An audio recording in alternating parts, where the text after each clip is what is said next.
So yeah, that able to change off and that is normally off, so really high.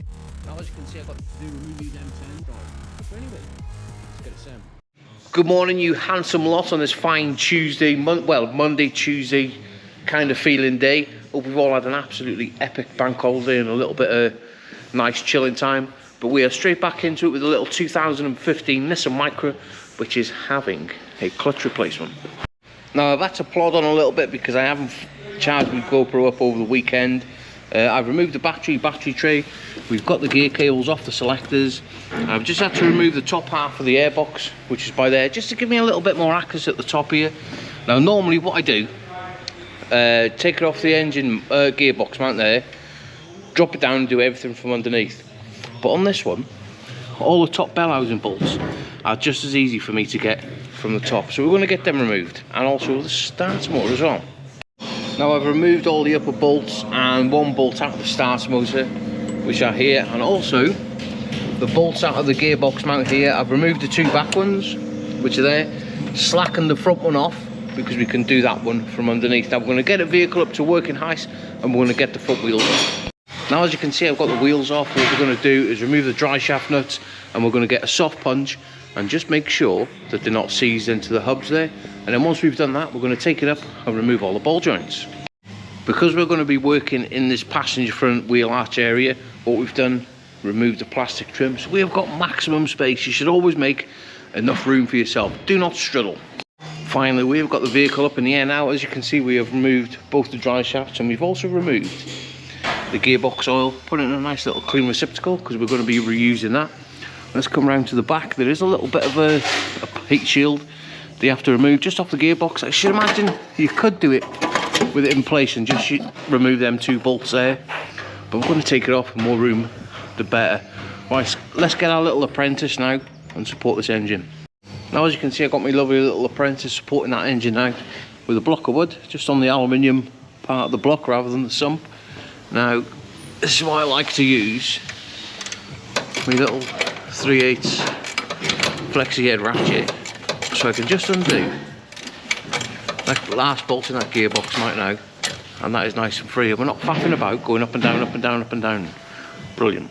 Right, we've now got the gearbox off the engine. We've made sure everything is disconnected, and we should now be able to just pull it out. Right, let's get this gearbox out now with a little bit of magic. It should, and a little bit of wiggling, it should just pull off. And as we're lowering it down, make sure that there's nothing catching. Just like that, and there we go. That is one gearbox removed. Now with the gearbox off, we can get the clutch plate and flywheel, clutch plate and pressure plate off the flywheel. Sounds a little bit better, doesn't it? Now the reason why we're changing this clutch is because it was actually slipping, which I'll show you when we get it out. And there we have it. That is a clutch plate and pressure plate off, and as you can see, that clutch is almost on the rivets, and it is unbelievably shiny.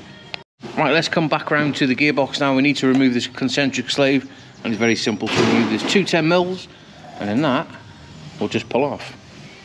With a little bit of magic now, my brand new LUK rep set has turned up. Now I do like to use Schaeffler.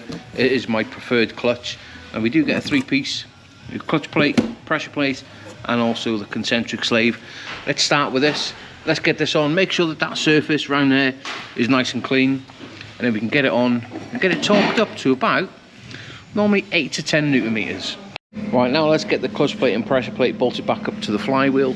But before we put the clutch plate on, just give the pressure plate itself a tiny little bit of a cleaner-rooney with a bit of brake and clutch cleaner, and get it aligned. You know what, them tools, the cheap ones off eBay and Amazon, they're probably the best clutch alignment tools you'll ever get, and they're only about 15 quid-ish.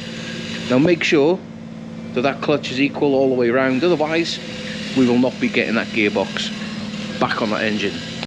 Now that is everything now bolted back up to the flywheel. We've dated it, we've hashtagged it, and also if we could just move around to the gearbox now, I put a little red rubber grease on the input shaft there, and also on these two little dowels, which are, if it ever has to come back out again, they do seize up on them, and it can be a nightmare. But I thought, bit of preventative for the next mechanic. If it ever comes out again, it might not, we don't know. But we always do like making things easy for the next tech. Anyway, let's get this gearbox bolted back up. As you can see now, I've got the gearbox back in. We've put the drive shafts, ball joints. We're just going to put the gearbox oil back in it, and we're going to be using the Sealy. It's a brilliant tool, this is, to be honest. Plunk it in, flick a switch, and the oil will shoot straight in. Now we've got the car back down to working height. I've put the top bell housing bolts in, gear cables are back on. We've bled the clutch rather than use my pressure bleeder. I've just done it with Ben in the car, giving it a little bit of a pumperoonie. Where's my light gun now? I've lost my light. No, I haven't. There it is. Right, all we've got to do now is put this little tree back in. And just a few little finishing touches, and then we can get on the key. And there we have it. With a little bit of magic, that car is all now back together. Now let's jump in it and give this clutch-a-rooney a little bit of a try. First things first, we're going to jump on the pedal, give us some pumperoonies, and make sure that we've got no restrictions there whatsoever. I got my key. Give it a big start. We shut the door because we're doing any crashes. Wind the window down, just in case. Put it in first. And there we go. We're now moving perfect. And there we have it. We've just got Ben now torquing the wheel nuts up on it. And what we're going to do is take it down the road and give it a good test drive and make sure that it's not slipping. But anyway, that is one little clutch replaced and a little Nissan Micra. Let's get it sent.